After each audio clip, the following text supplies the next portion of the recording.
Hello and welcome to On the Bench, the fortnightly podcast for scale modelers by scale modelers.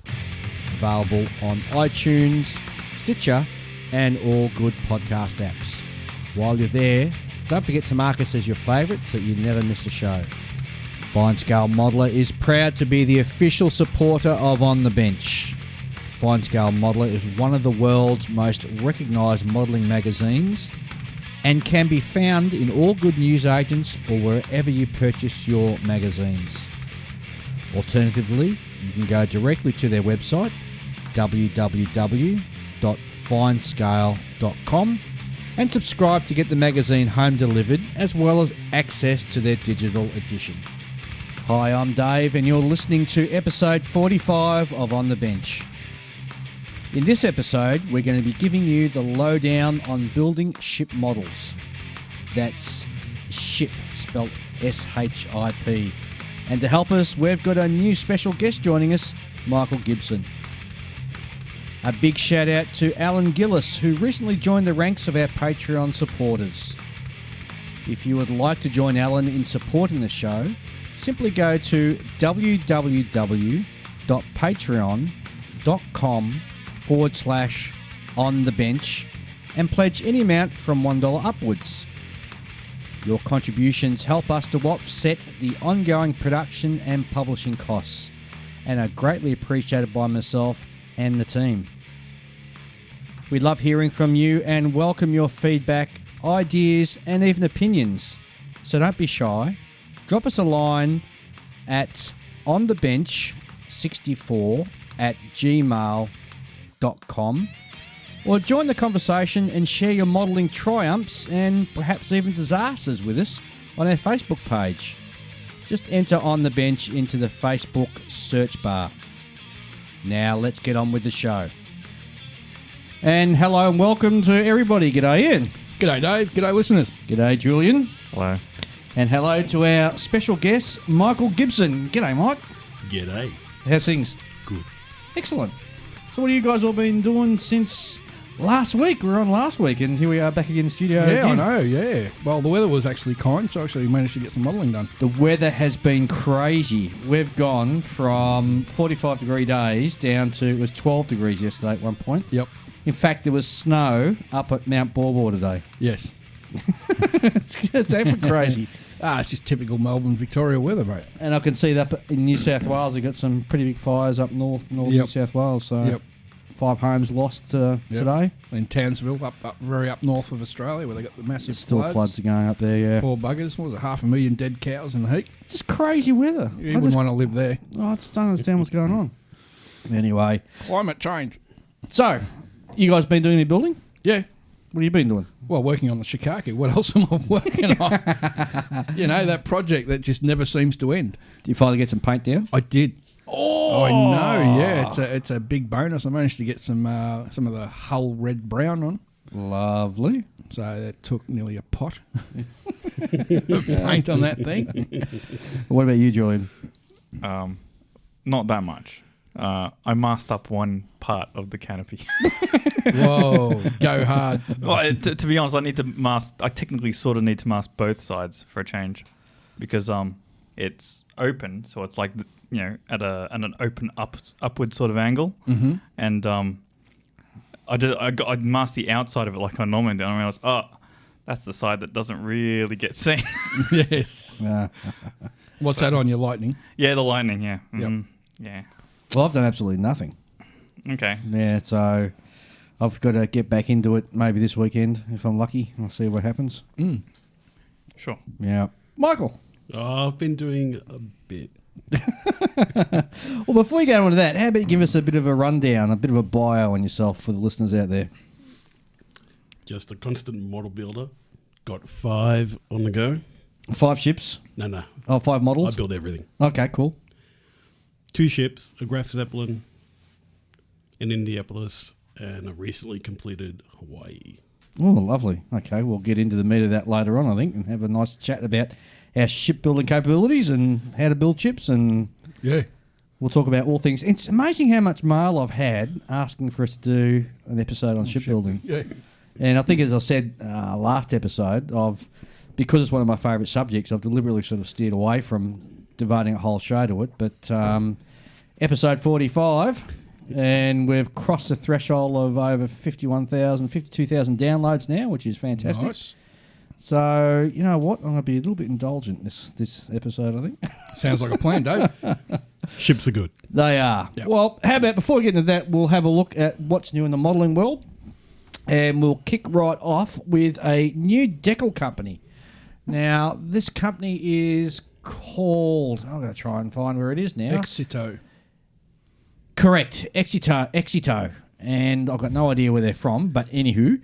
they've released decals for the ME109G, the Gustav, and also the Focke-Wulf 190A.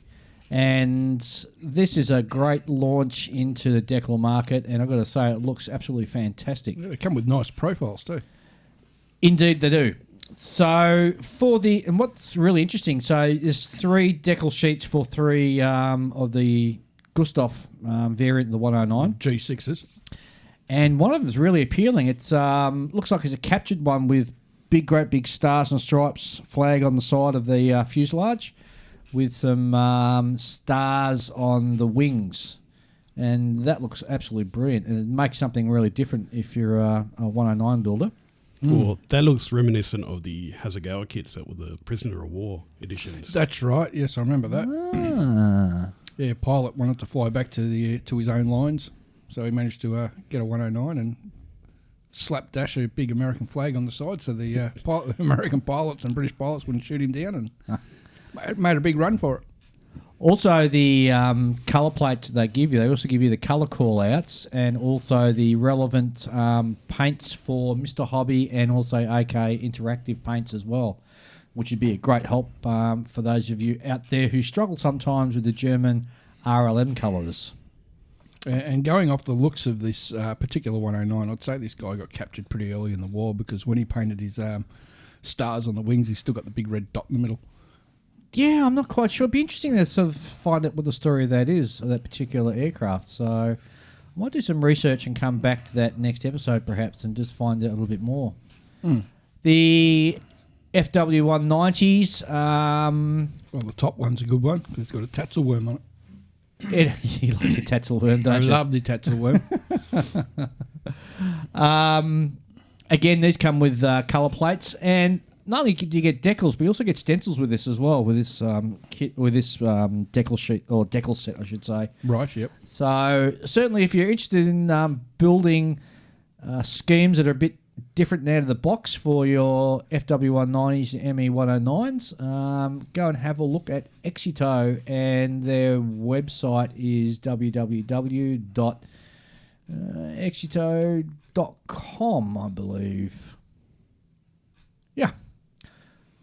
Rightio, let's have a look at what Italeri have announced for February. Shiny. First of all, the World of Tanks, and they're still going with their partnership in World of Tanks, and they are announced a T34/85, and they're saying this is a new tool edition. I thought you'd get out of Julian on that. Yeah, well, I was wondering that, because I mean, it'd be really easy for them to sell an old T34 kit as partnership with the World of Tanks thing. This particular package contains a mounting model, which I'm not quite sure what that is. Comes with the Italeri liquid cement, a tank guide, World of Tank decals, invitation codes. I guess that would be for the actual game and a bonus code as well. So the decals look really interesting. This is the decals that come with the actual game we see on the tank in the game itself. So again, we've said this time and time again, where you're seeing these crossovers from the computing world sort of coming into the modelling world now, and I reckon this is great news for modelling altogether. So let's have a look at the next one, which is a Lamborghini Miura. The kit is in 1/24th scale. If you like building your cars and you like your Lamborghinis, I guess this would be one for you. It doesn't really strike me as being something very interesting at all. Not for Ian, anyway. I knew he'd say that. It's a very clean cars. Yeah, it's when they first mirror, started. Yeah. Pop-up headlights and so forth. No, just give me your muscle car and I'll be happy. Yeah, I know there's a big fan base out there for Italian sort of stallion cars, so no doubt this will attract some of the car builders. Definitely. In 148 scale, we have an A1H Sky Raider.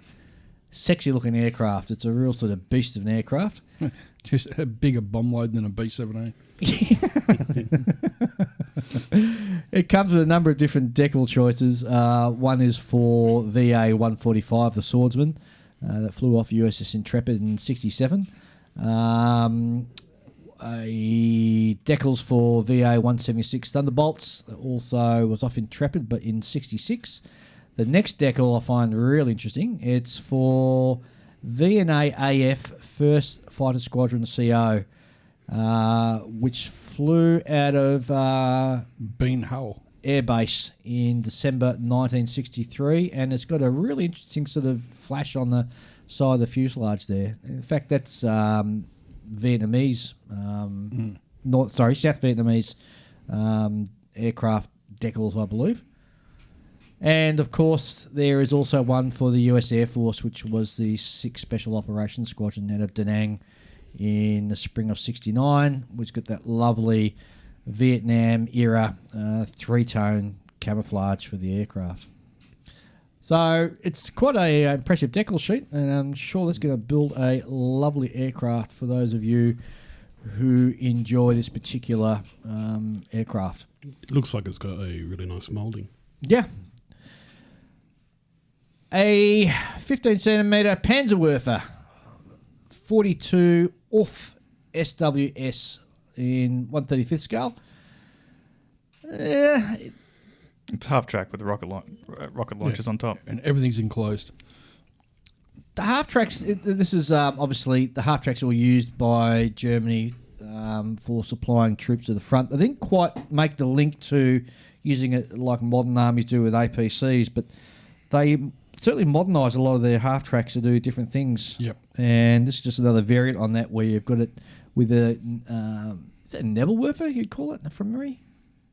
Oh, yes. Yeah, which is mounted on top of it. Yeah. Couple of suggestions here for a couple of different schemes for Germany in 45, and the second one is also a different scheme for Germany 45. It'll make a nice little kit. I'm not sure whether they're link and length tracks or... Yeah, they are link and length tracks, so that'll keep some of the crowd out there happy. I'd find that a hard push to get.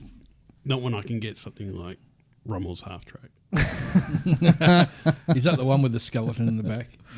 That's the 132 from Airfix. Yes. New mould. Yeah. Right.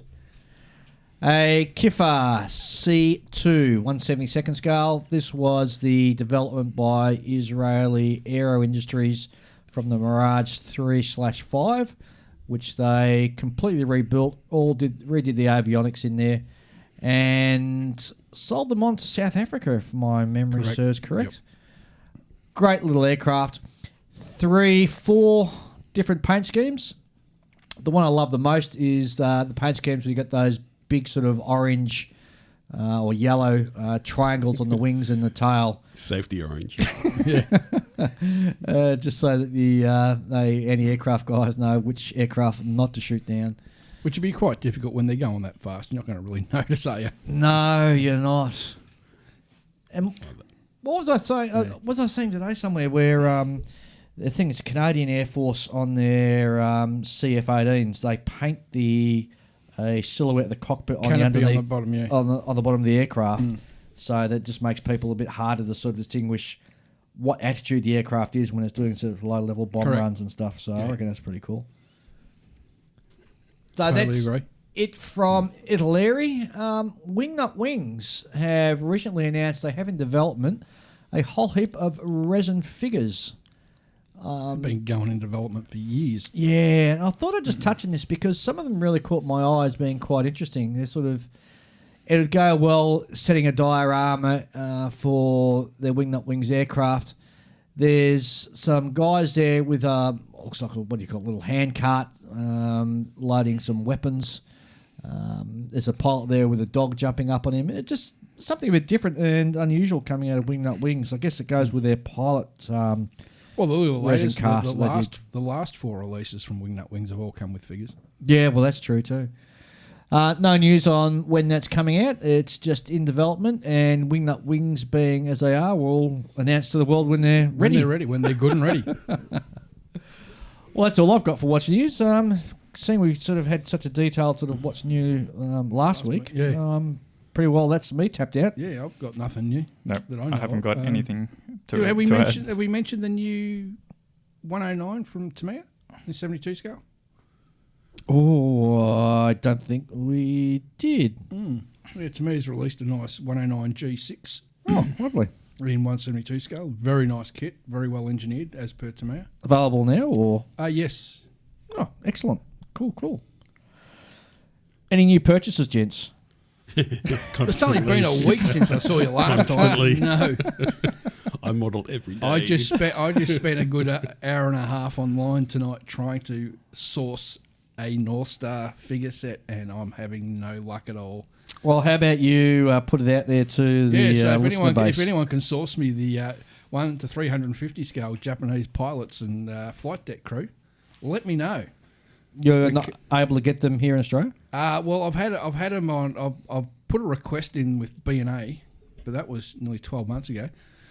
And I've just noticed on the North Star site that they're no longer shipping to Australia and Canada. Oh. I better go home and raid the stash for you then. Because I really need these for my Shikaku build. Yeah. Because I need me extra 50 odd figures. So your problem is you can't source any, or I just can't source them. All right. I've been all over. I spent an hour and a half online tonight, just going to all different hobby stores, online stores throughout the world. Yep. Especially the ones recommended on the North Star page, and no one's got them. Where did North Star operate out of? I think they're Russian. Far, far away. come from Mother Russia. But they're beautiful figures. Like, you think 1 to 350 scale, they're absolutely tiny, but when you actually look at them under a magnifying glass, they're really, really highly detailed. Is there nothing on Shapeways? I should look into Shapeways. I bought a lot of stuff through Shapeways. Well, if anybody can help Ian out, Yes, get in let me know. touch with us on our Facebook page, or you can drop us an email at onthebench64@gmail.com. Because I need to get them before June. Well, you need to get them well before June, Why? because Yeah, well you're going to before paint them. I've got to What paint 'em. happens in June? Well, that's when I've got to have the ready for Expo. It's got to be ready for the club display at Expo. All right. Oh, club display, not an entry. No, it'll be next year's entry. So Ian builds for the club display and then enters that same kit the following year. Yeah. There's a method to his madness. There is a method to my madness. We haven't figured it out yet, but I'm sure he knows what it is. All right. Okay, very short break, and we'll be back to have a chat about shipbuilding. And we're back to talk about building ships, but before we do, we forgot to mention that there's been quite an interesting archaeological or nautical archaeological discovery in the last couple of days. Is there not, gents? Yesterday, yeah. Yes, the Petrel, the RV Petrel, has just found the resting place of the Hornet, Which is... the American aircraft carrier that was sunk in 42, was it, or 43? Oh, gee. She was... She At the was... start. Yeah, she wasn't... It was sometime during 42. Yeah. So, What but battle this- did they lose her in? Oh, geez, I'm stretching my... Well, it's in Iron Bottom Sound, I think, isn't it? No. No, they've left that area, have they? No. Didn't the Hornet get done in... we celebrate it every year. Santa Cruz. Battle of Santa Cruz. Battle of Santa Cruz. Yeah, 'cause Was it it's that just one? off the... Yeah, I'm pretty sure they said they found it off the Santa Cruz Islands. The photos coming up showing the hull are amazing. Yeah, you because still can, see the camo on it. And the aircraft, you can still see the They insignias. photographed one aircraft. You can see the number 8 on the, I think the bow. Santa On the Cruz. stern, Santa Cruz, On the yep, stern. yep. So got photos of the 5-inch guns, the Chicago pianos. And thankfully she's in water deep enough that she can't be rated. Well, Salvaged. Well, Yes. Scrap metal. they'll find a way if they can get a chain long enough. They will scrap it. Yeah. And that's why they keep all these secret now because Yep. we saw what happened with the Perth and the 2 Dutch cruisers. Yeah, yeah, Which are now basically no longer there because Yep. they've been scrapped by illegal scrappers. yeah. from, Which just makes me sick to the back teeth because they're actual desecrating, war graves. it's desecrating a war grave. Yeah, absolutely. And it's absolutely fantastic the pictures petrol- being the- shown of yeah. online. If you just go on Facebook or just Google USS Hornet Yeah. and you'll Or get RV petrol and just have a look. Yeah. Was it last year they found the Lex? yes. Then they found the Indianapolis. Then they found the Japanese heavy cruiser. Of course, Indianapolis the is very Hay famous because that carried the atomic bomb. across, and she was returning from that when without escort. when she got sunk. Yeah, the reason she had no escorts, they didn't want anyone to know that she was on a special mission. She And wasn't meant to be there. All those crew members, they had a horrific time in the Yep. water. Mm. In fact, there's a book written about it. I'm sure there is. Yeah, and a really bad movie with Nicolas Cage. You beat me to it. That's a shocker of a movie. Yeah, it is shocking. Nicolas Cage, hold your head in shame. Speaking about movies, there's a miniseries been announced. Yeah. Catch 22, which I'm hanging to see because I'm a big fan of the old movie. Yeah, the B-25 Mitchells. Yeah, this is being done with Hulu. Is that the name of the TV channel? Yeah, that, Hulu, streaming? which I think is part of one of the major Netflix or something like that. Well, I hope it comes on Netflix or something like that because I'll be able to watch it. Yeah. George Clooney's involved. Yep. I think he directed a couple of the episodes. Six episodes in the series. Yep. Which is great. So you got 6 hours of viewing, and they should do a lot of justice to the book. Yep. So it'd be good to see old characters back again, like Yazar. Can't pronounce his name. Rosario. Rosario and Major and Yep. all that sort of guy. Oh, it's a classic movie. That was a good movie. Good. Yeah. It was a good anti-war movie. Well, it'd be good to see if they sort of pay homage to the book and, in fact, to the old movie as well. Yes. So, yeah, hanging out for that. Totally agree. So, shipbuilding. Shipbuilding. Let's talk about building ships. Yes. Sure. The nautical Love it. art of modelling. Yeah. Now, before we kick off, shall we talk about what different scales the ships come in first? There's an idea as to make a starting point. Or, Michael, seeing you're our special guest, how about we let you kick it off? Well, if you're going to talk about scale, you're going to talk about levels of difficulty and price point. That's true, too. Yes. And then are we also talking about wooden ship building? Because that's a whole new level. I think we might leave the wooden shipbuilding for another episode. I agree. And we'll just concentrate on the plastic with their... You've got to use photo etch when you do a ship. Right, and You haven't modelled a ship unless you cut your teeth with photo etch. well, right down one end of the scale, there is the 1 to 1200 scale. Was it Yeah, Yes. yeah, 1 to 1200. That's the Which- teeny tiny little boats. used in both wargaming? It was used for naval recognition. They used to make lead Correct. ships out of it, and they still make lead ships now that I think you can buy in that scale. I think there's a company in Germany that does it. The last time I looked, All right, yep. at that scale, you're not getting a lot of detail. No. Next up from there, you've got 1 to 700, which Crazy scale. yeah, well, Yeah. it really sort of kicked off in Japan, that scale, didn't it? 1-700. Japan is a country with not a lot of space. Yes, Very well, true. that's a good point, isn't Very it? true. My huge hat tip to the people out there that work in 1-700, Yes. especially when they use photo etch, because I spoke to someone once and he was using photo etch people, and I said, "What happens if you lose a person?" His reply was, "I paint over it and put a new one there," Yep. because they look like ants. They do. oh, They're absolutely tiny. In fact, I reckon an ant would be bigger than 1 to 700 scale. probably would person. be, yes. The other thing about that scale is, though, the 1-700 scale is you can get a much larger range of models Correct. than you can in 1-350 or yep. any other scale. And most notably is the Royal Australian Navy. You can get a lot of them in 1-700. Yes. Absolutely. Whereas if you're going for 1-350 or larger, you're going to be scratch building or converting Yep. Or spending big money on the odd Combrig kit. and resin. Yeah. Or if you can really That's stretch your amazing. budget, 3D printing, but we'll talk about that later on. Yes. Stepping up from 1-700 scale, we have the 1-350 scale, which 1-400. Oh, 1 to 520. 500 and 600. Yep. I was getting my favourite scale before I talked about all those silly ones. Or even the old Revell kits where they used to make the in-the-box scale. Yep. the 1 to 520.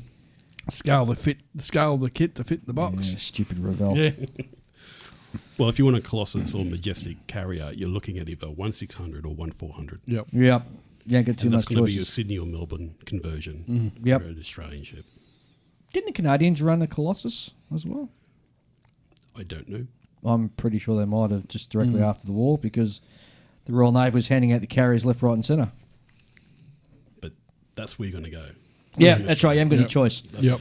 The old Hella 1400 kit. And then- Yeah, Romanches. Lately, the rarity is actually finding a Titanic at 1/350. They all seem to be 400s or 600s of late. Or more recently, 1 to 200. Yeah, coming out. Yeah. Yeah, coming Yeah, I in. saw the photos of that. Yes. A lot of work, a lot of detail. It'll be nice to see done up. And a lot of work you got to do to it too, unfortunately. The bow is not straight. And all the portholes are covered up, so you got to go and drill them all out. No. Yeah. The biggest omission I've seen so far is they have a tapered bow. And if you look at the blueprints for Titanic, she was a vertical 90-degree plowing through the water. She wasn't tapered. And when you look at the photos of the concept model at the display stand, she's tapered. Oh, well, maybe they can fix it before they actually go into There proper has been production run. significant, how should I say, consumer response Yes. to the company. Especially something so iconic. Yeah. Like, you look at the Titanic, it appeals not only to the military builders, but to the civilian builders. Yeah, absolutely. Absolutely. And, like, the average Joe would not know the USS Enterprise if he looked at it. But show him a picture of the Titanic, he'll know straight away what Yep. it is. That Yep. four-stacker. Yep. Yep. You know, if you really wanted to make money as a company, you'd bring out a Titanic with an Olympia set. Yes. You know, Yep. it came to the rescue. You know, there you go. Yeah. And an iceberg. Oh no, you did that by yourself. Next scale, which has really come along in leaps and bounds in the last 10 years, is 1 to 200 scale. Well, Yep. Yes. The only problem being, at that scale, you're building some very large sort of kits, and you need to have a large space to display them in. Oh, yeah, especially when you start looking at some of the carriers. Like the CV5 Yorktown in 1/200, it'd be huge. It would be. It's over a metre long. Yeah. I'd Where are you going RC to put it? Yeah. Straight out, it'd be an RC contender for me. Like, if it's that big, I'm going to put it in the water and I'm playing with it. Well, That's right. but then you can get ships in 1/72 scale, or you can get boats, I should say. Boats, yes. You get boats in 1/72. Torpedo boats mainly. Yeah, and rescue. 1/48 scale as well. You can Yep. get boats in 1 to 1/48 100. scale. You forgot 1 to 144 scale. So I've always gone by the adage, 'cause people say, what's the difference between a boat and a ship? A boat can go on a ship, but a ship can't go on a boat. Correct. There you go. Well, that's a good way of putting it. Yeah, absolutely. Also, 1/72 scale, or you can get fiberglass kits if you want to build a static one, but they're getting very, very pricey and expensive. Yep. I think we mentioned it last episode. There's a club in Australia called Task Force 72, which is mainly for the radio control guys. But if you want to build one just static, you can do that. The hole is where a lot of your dollars go because it's a reinforced fiberglass shell made over the master. Yeah. And there's only a few people that do it really well. Yep. And also there's a 196 scale too. Over in America, there's a couple of clubs over there that do radio controlled in 196 scale. And again, it's a lot of, what should we say? You got to do a lot of the building yourself and scratch building. Yeah. So, Basically, you get a bare hull and build Yep. build the superstructures and everything else up yourself. That's right. Yeah. But then you look at Italy, they've got the 1 to 135th scale. Yep. They do the Schnell boat. Yes. And don't they also do one of the Italian torpedo boats as well? Quite sure they do. Yeah. Can't think of the name of it that comes to mind yet. But you're looking at big kits there. Well, you're looking at big dollars. Yep. So isn't boat building, isn't ship building it is. that anyway? All right. So before we get into actually talking about building boats, we need to sort of tick off another couple of items. So There's full hull, and then there's waterline. Yes, Dave's favourite waterline. No, I hate waterline. So what we mean by waterline is the kit is actually cut along or comes like it. So as it sits on the table, it'd be the same representation as if it was sitting in water. Correct. I.e., that's why I call it waterline, because that's where the waterline sort of meets the... On the datum or the boot top. Yep. Yes, yep.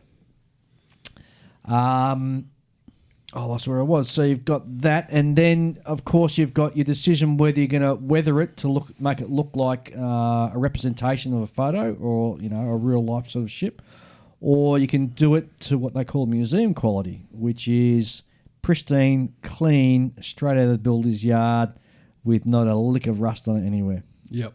Yeah, that's impossible for a ship. Exactly. I know. Exactly. They just look weird. They look do. so weird when they're just so clean. But having said that, I don't mind building to what I call the museum quality, where you're looking at sort of this clean spring. Well, I've got that problem with the Shikaku. Yeah. I'm building the Shikaku as for the initial first attack on Pearl Harbor. She was a pretty brand new ship at that stage. Yeah, it's still So the weathering on that's going to be so subdued. Yeah.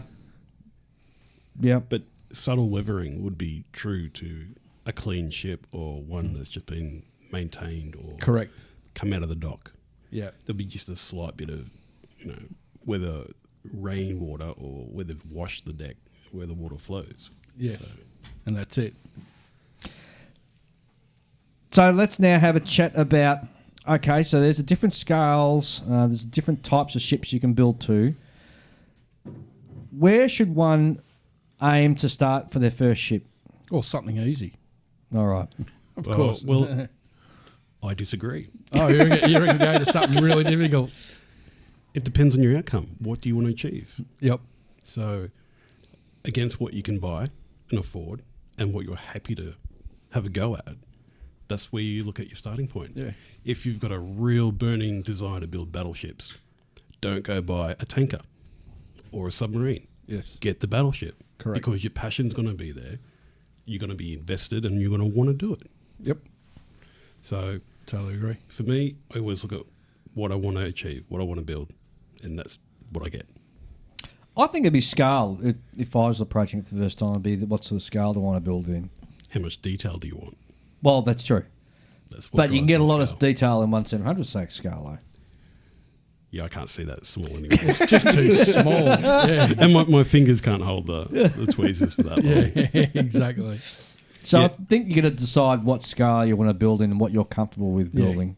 And once you've decided on that, then, as Michael was saying, well, look for a subject that really gets your creative juices flowing Yep. and then start from there. Yeah. See, and I like building in scale. Like all my jet aircraft that I build are 148 because I like to see them represented against each other. Yeah. Constant scale. Constant scale. Yeah. Yep. Yep. So with ships, they're all 1350. Yep. Because I love seeing the different engineering through the ages, the size and capability that we've either developed or lost. Yep. And when you put a modern FFG against a World War II battleship, Oh, Yeah. yep. Yeah. and yet the FFG has got more firepower than that battleship, Yep. but it is like maybe a third of the length. Yes. Yes. So I enjoy seeing that. Or look at the size increase in destroyers since World War II. I mean, you've got destroyers out there now Yeah, in the more- US Navy, Put more bombs on it. which are heavier in tonnage or approaching the same sort of tonnage level as the old World War II cruisers did. So Yeah. what's under the water? Yes, that's right. All right. So you've chosen your scale, you've chosen your ship. How do you go about actually building the ship? Let's go from there now. It depends on the ship. I build a battleship completely different to a modern frigate, and I could build them both completely different to an aircraft carrier. Oh, do tell why the difference between the destroyer and the frigate and the battleship. It comes down to the end effect and finish you want on the model. Yep. So you have to think about the thing that you wouldn't want to think about the most, the deck. Yes. Because your deck is going to be there for everyone to see, and it's on different layers. So you have to work out, do I want it, is it a wood deck? Do I have to layer it? Do I have to put different highlights and tones into it? Is it a one colour deck? Is it a deck that's worn with aircraft landing on it? all these things drive how you're going to paint. Some decks are very hard to paint when you put things on them. True. So you're going to spend hours with your masking tape or paint it first. Yes. I'm one who sort of builds in sections, or the first thing I'll do is Sub-assemblies. Yeah, thanks, Ian. So the first thing I'll do is the hull. I like getting the hull done, all buttoned up, and just sitting there, because then I feel like I've got a sense of achievement. I can get a feel for what the model's going to look like, what the ship's going to look like. The base of it. Yeah, absolutely. Also, it's harder to put back in the box, right? So you can't just put it back in the box and go, no, I'll do that later. Actually, no, it fits in the box quite well. Does it? Well, usually when you buy a ship, the length of the box indicates the hole. Yeah, but if you isn't it two halves, right? I mean, like No. To be clear, to our listeners, I don't build ships. I have one ship kit in my stash, and that's it. And it's 1/700 scale, so you're not living.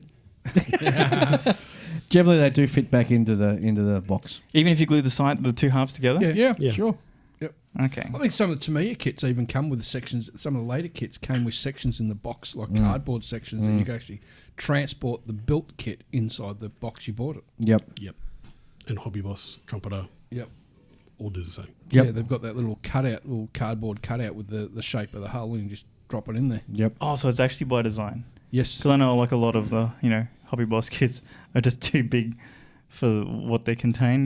Yes. They'll put like a ridiculously small kit in a big box. So I'll Yes. start with the hull first of all, and the exception to that will be is if I'm building a modern naval warship, where generally the superstructure blends into the side of the hull. Yeah. And then I'll have to rethink about how I'm going to do it. But if it's a World War II one, I'll build the hull first, and I'll paint the hull first, and then I can set that aside and then move on to whatever I choose to do next. Yes. Which will generally be, depending on how I'm feeling, it'll be the armament, and which you can do separately, and I'll do the superstructure and sort of do those individual bits on that. I usually do whatever's not going to break the easiest. It's a good way of doing Yeah. it. Well, I end up buying these. I suppose there's boxes they're like a tackle box that you can put all your nuts and bolts and stuff in, and I always buy the big ones of them. So when I'm like the Chicago, I have this massive box with all the compartments. So all my sub assemblies, they just once it's finished, Put them away. goes in the box. Yep. And that way it won't get touched till it's ready for painting, and then it won't be touched again till it's ready to be attached to the actual kit. Yep. Because otherwise, otherwise you just end up breaking bits and losing bits. Yeah, and you don't touch a photo etch until you're ready to use it. Correct. Yes. Yes. That's right. That's right. Oh yeah. But the thing with ships is they're like a real boat. You just keep throwing money at them. We've said on this podcast time and time again, the cheapest part about shipbuilding is buying the actual plastic kit. itself. Yeah. It's all the additional stuff you get. Well, Because most kits don't come with rails, so you got to buy rails if you want to make it look more authentic. I disagree. No. Oh. Having recently built the USS Hawaii, Yep. Who's that made by? just some little company, I think Hobby Boss. Okay. Trumpeter. Yep. They're the same company. Yep. It is an aftermarket killer. It comes with everything and more than you need. There's that much detail and photo etch in it that if you're not confident with photo etch and building a ship, don't do it. It's The thing is, some of brilliant. the earlier Hobby Boss were very like I remember when I built the England, they had hardly it was a tiny little photo etch for it. Didn't even have railings. They have changed. Yeah. Obviously, Trumpeter has split the company, and Hobby Boss's focus is to modernise and put out some really nice kits, Yes. and they are. So when I built this kit, the only downside is that some critical elements of it are photo etch only. Yes. So if you make a mistake on your mast, there's no backup plastic. Yep. You've made the mistake and you have to fix it, or Yep. you have to go and buy a new kit. So which makes it even more expensive. don't make the mistake. But I really enjoyed that build. That was a good build. Yeah. Really enjoyed that. So you're also building the Grass Zeppelin. Yeah. Have you started on that yet? Yeah. And how's it going? I am waiting to purchase a wooden deck. Because there's the one downside in the DKM Graf Zeppelin kit is that the deck has got minimal detail. Yeah. And she had a wooden deck, and there's no moulded in deck details. Because I bought the Mark 1 design set for that. That's incredible. That comes with everything. Yep. Wooden deck, all photo. Must have good 15 sheets of photo heads. Well, I didn't realise you'd bought the Graf Zeppelin. Yeah. Yeah. Yeah, got a few carriers in the. it's not as big as you think. Oh, isn't it? No, it's actually quite a small carrier. When you put it against a modern carrier, the Russian aircraft carrier, the Admiral, or the Enterprise, it's actually smaller than a Wasp. Wow. Or an Okay. Iwo Yeah. In-1350 is. Well, Joe, this is a small carrier. Yeah. Well, they were small carriers back then. They weren't as large as the big Yeah, but- monstrosities they have now. But you look at your Essex class, and they were very large carriers. I've got the Essex class, and the Shikaku is actually longer.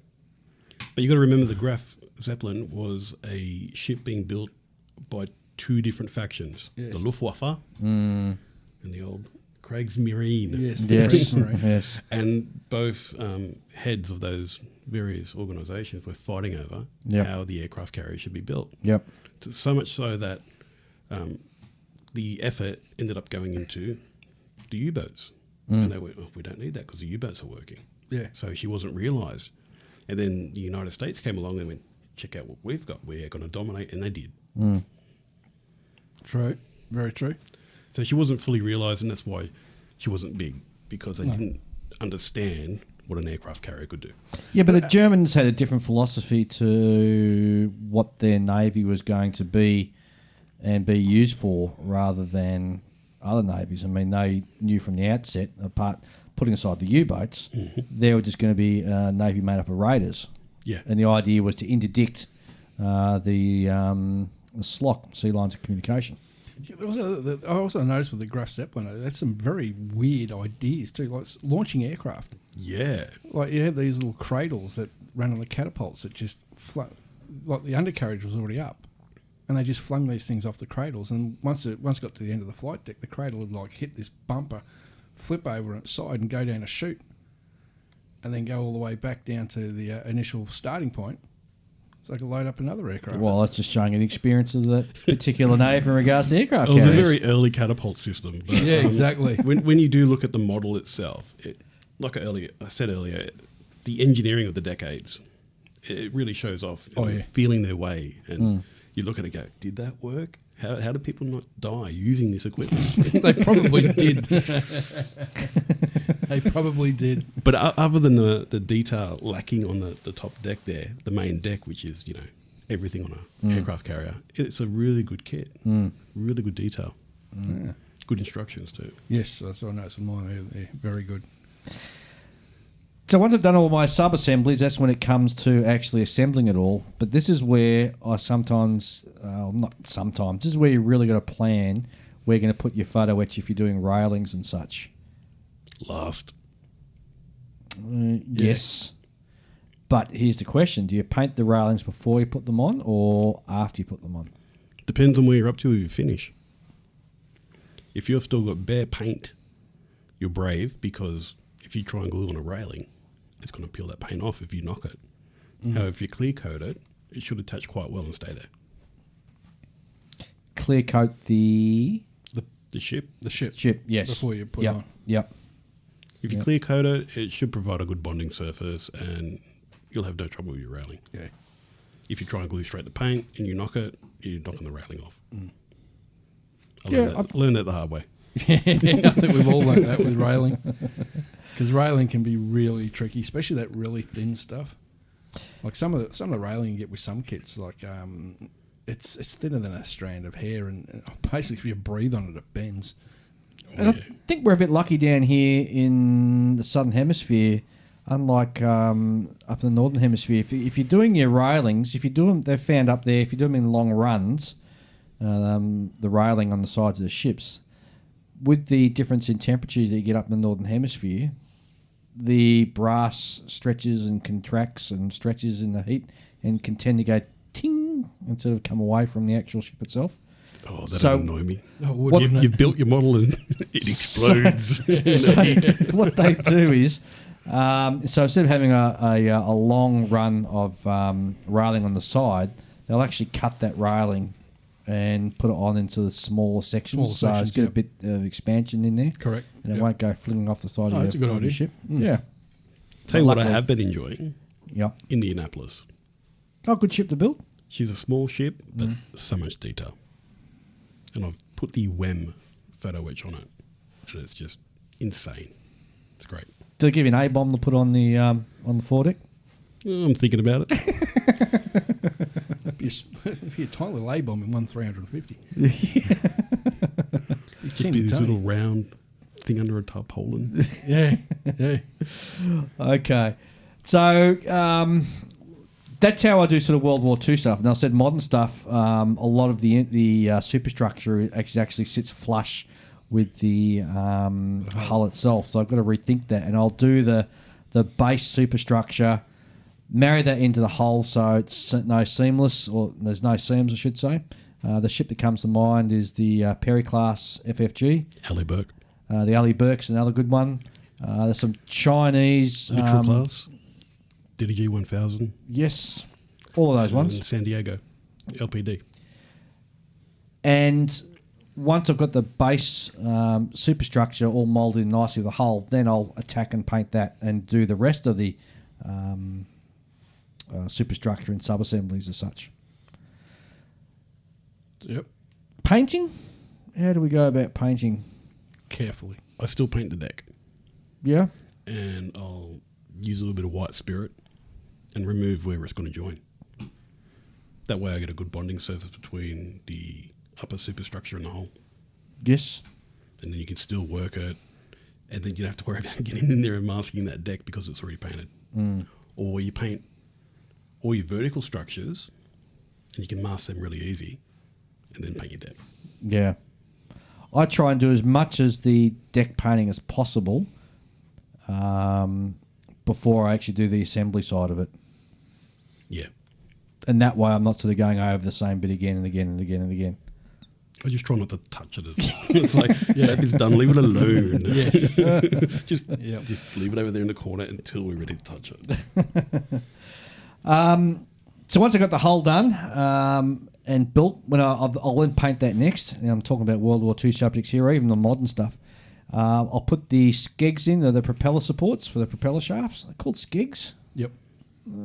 Yeah, I think they are. I do that pretty much straight away. Yeah, when I first started, that way everything's blended into the bottom of the hull. When I first started, I was worried about always breaking them off, so I thought I'd leave them till last. And how are you going to break them off? Well, don't you build a cradle?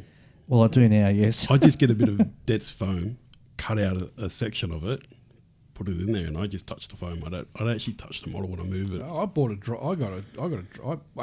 invented the dry dock, which is now for sale in Australia.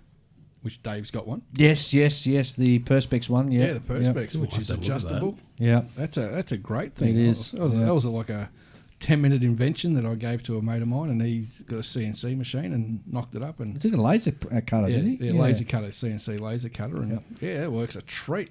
Because that's the one thing of like my Shikaku, I'm pretty much at the point now I can't go much further until I've actually got me base. I've ordered me base. And once I've got the base, then I can get it all ready. And then Julian's having a bit of a crackle here about something. No, he's just sitting there. He's just looking at the internet because he can't join in the conversation. Julian, do you build armour? I do. I build armour, I build aircraft. I build almost anything. I just haven't gone into ships, that's all. Oh, that's great. So basically I can't go much further till I've actually can mount it, get all set up to mount to the base, because I'm going to screw it to the base. Yeah. So it's not going to be able to be moved.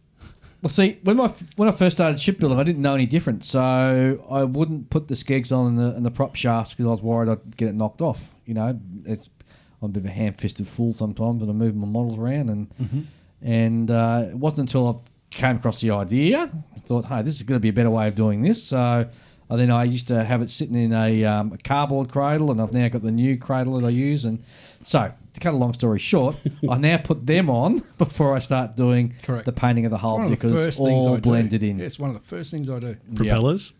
No, they go on last. Yeah, that's me too. Always put the propellers on last. Yeah, last. Yep.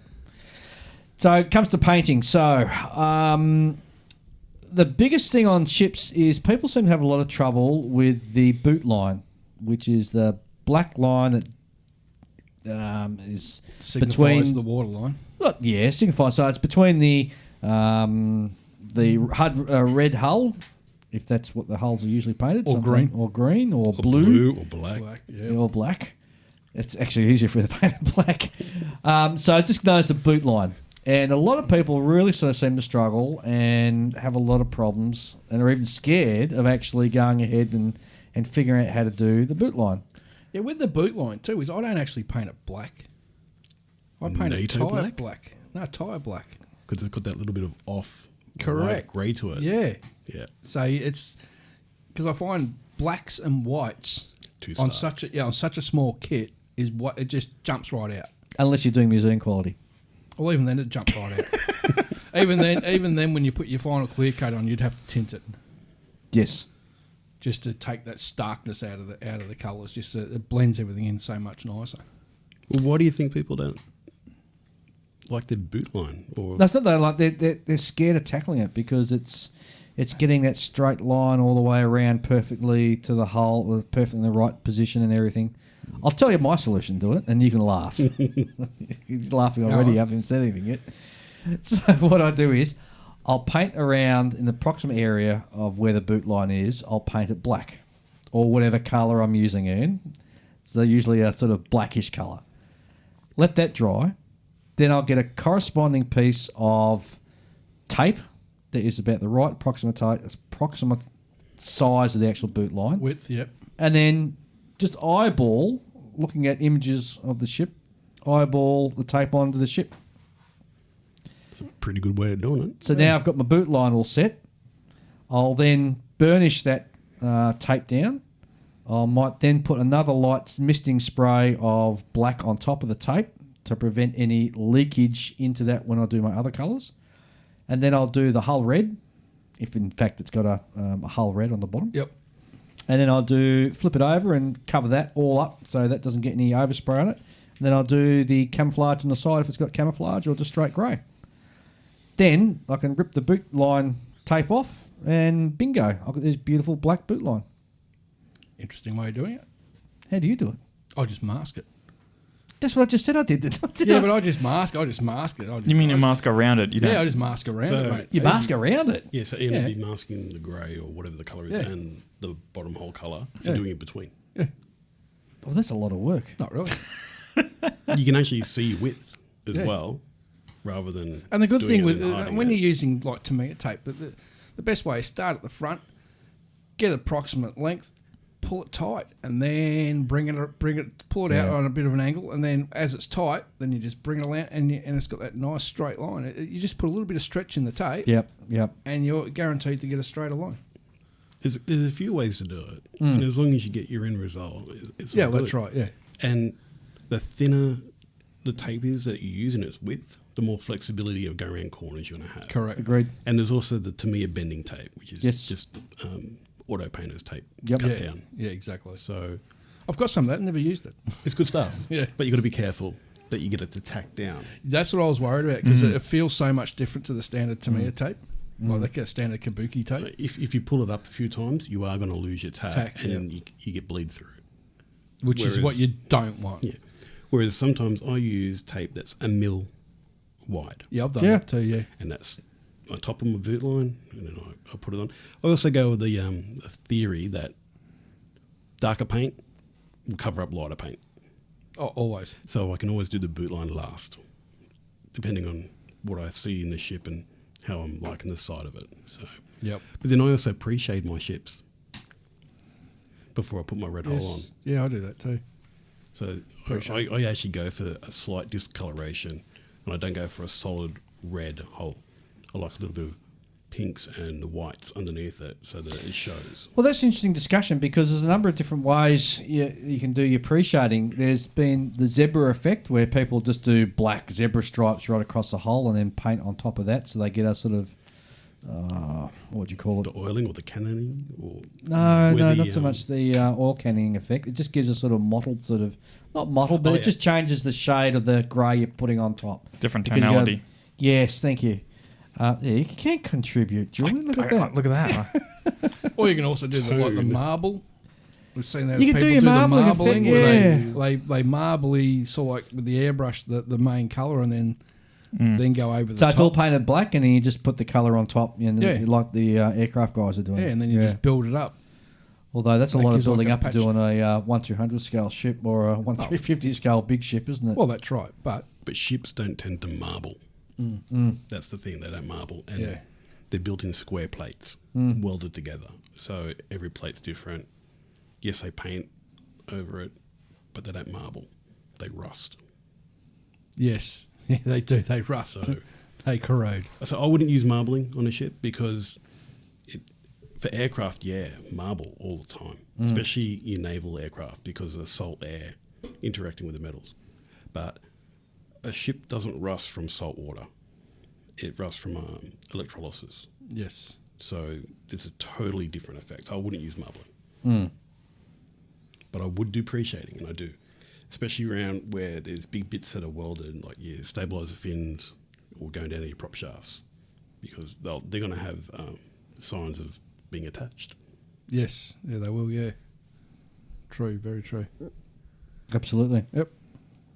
That's, there you go. That's what I do. I do a bit of pre-shading, and then I don't go for like Tamiya TS33, which is the main pre-pack whole colour out there, because I think it's too shiny, too bright.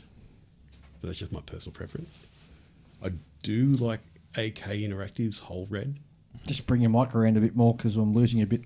I do like AK Interactive's whole red because it's got a bit of a white shade to it. Oh yeah. I like that one that they use for the German Kriegsmarine hull red. I reckon it looks, Same colour. spot on. It's good colour. Just got to really shake your AK paints. Yeah. Really, really shake. Oh yeah. Get one of those little shaker machines. It's called a jigsaw. Yeah, Clamp jigsaw, it in. clamp the jigsaw and fire it up. Seen that done before times. I've actually also seen it done where they haven't put the lid on properly. I haven't done that yet. It's just it's like a fountain of colour. Pro heart. Eat your heart out. Exactly. Oh look, my Jackson Pollock painted my ship. Okay, so we've got the hull down, all done now, all painted, nice and beautiful. You've put on a protective coat on top of that at this point, and you can put that aside. But can you? No, because No. we still got to put on it the decking now, which is what you spoke about earlier on, Michael. Yeah. Where you got to concentrate on deck.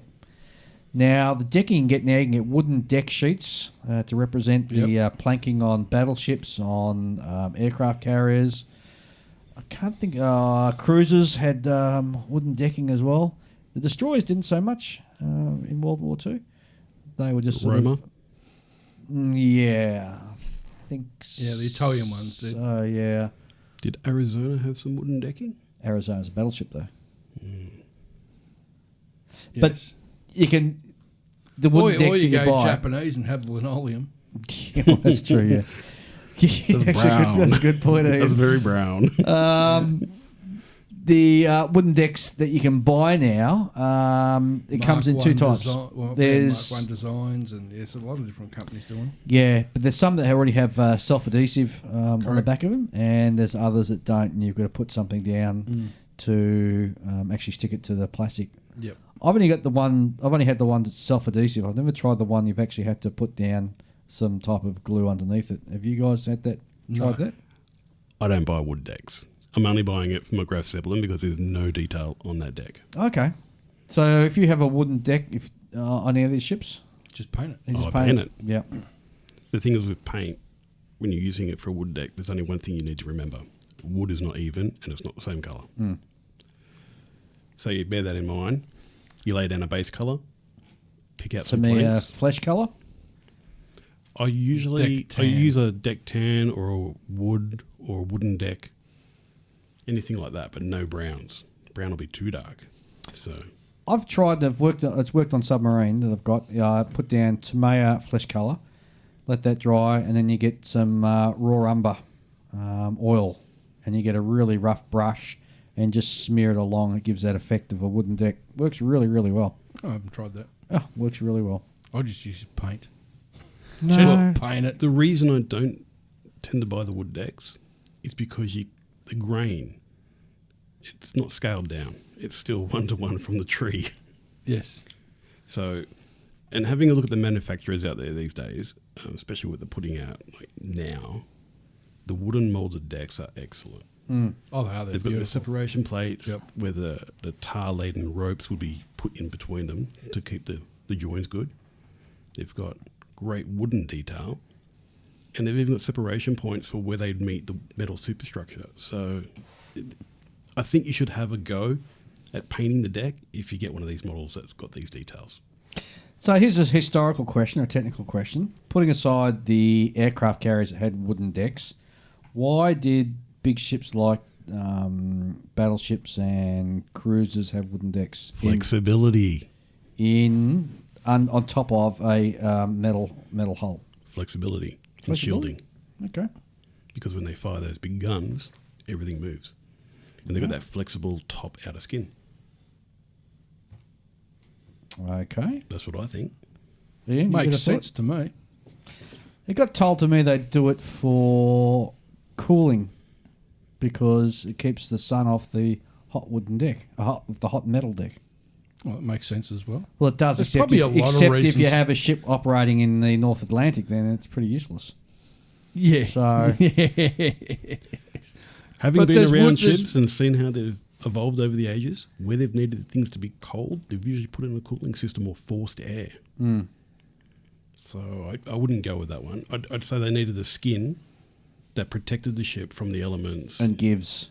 Yeah, and you look at the battleships, all the guns, all the surface-mounted guns, not the main batteries, but all the smaller stuff, the foot traffic, the wear and tear. Something has to be on there to protect it. We didn't have all the coatings. We didn't have That's right. all the things we have today in the modern age. Yeah, All yeah. these flexible polymers to paint. So wood would have been very durable. You drop a shell on it. Plus, the other thing, you're not going to slip as easily on a wooden deck as you are Yeah, on I a was steel going to deck. say that. Yeah, Pyrico wasn't around. Oh, no, you can slip on wood and a wet wooden Not as thing, much as you just will on a steel deck. I reckon you hit a steel deck, you'll be more liable to go arse over. Some very finely crushed glass and some paint would certainly help you not slip up on a Yeah. metal deck. Yes. Yeah. All right then. Yeah. Here's the other question, their technical question. Why wooden decks mostly on aircraft carriers as against us having a steel runway? Easier to repair. Yeah, Grip. exactly. Grip, repair, Oh, look at technology. that. We have, from over here on the right, it's Julian, almost- the non-shipbuilder, actually got an answer correct. It's almost like I've got like a model of an aircraft carrier and I went and read a book that Ian happened to give me. I wonder if it was called the Lexington. Yeah, I wonder. Yes. With the exception of the Royal Navy in World War II, who went for armoured decks on their ships. Yeah, which was not too good for the kamikazes because they tend to bounce off them.